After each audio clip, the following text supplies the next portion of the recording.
এটা হচ্ছে maxillary sinus of horse. Maxillary sinus of হর্সের 4টা লিমিট থাকে, dorsal limit, ventral limit, caudal limit এবং এটা হলো রুস্টাল লিমিট। এখন লিমিট মানে কোন জায়গা থেকে কোন জায়গা পর্যন্ত গেছে এটা যদি আমরা দেখি তাহলে ডরসাল লিমিট হচ্ছে dorsal point of the rostral border of the orbit থেকে ইনফ্রা অরবিটাল ফোরামেন পর্যন্ত যে লিমিটটা এটা হলো ডরসাল লিমিট। আর ভেন্ট্রাল লিমিটে যদি আমরা আসি তাহলে ফেসিয়াল ক্রেস্টের হুল লেংথ মানে ফেসিয়াল ক্রেস্টের এই রুস্টাল থেকে কডাল পর্যন্ত এই পুরাটাই হচ্ছে ভেন্ট্রাল লিমিট। আর কডাল লিমিটটা হচ্ছে রুস্টাল মার্জিন অফ দি অরবিটের যে রুস্টাল মার্জিন আছে এই রুস্টাল মার্জিনের পুরোটাই হচ্ছে কডাল লাইন বা কডাল লিমিট।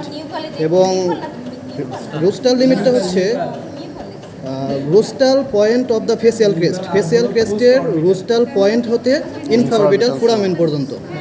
আর আমরা যদি ট্রি ফাইনিং করি তাহলে ট্রি ফাইনিং সাইডটা হবে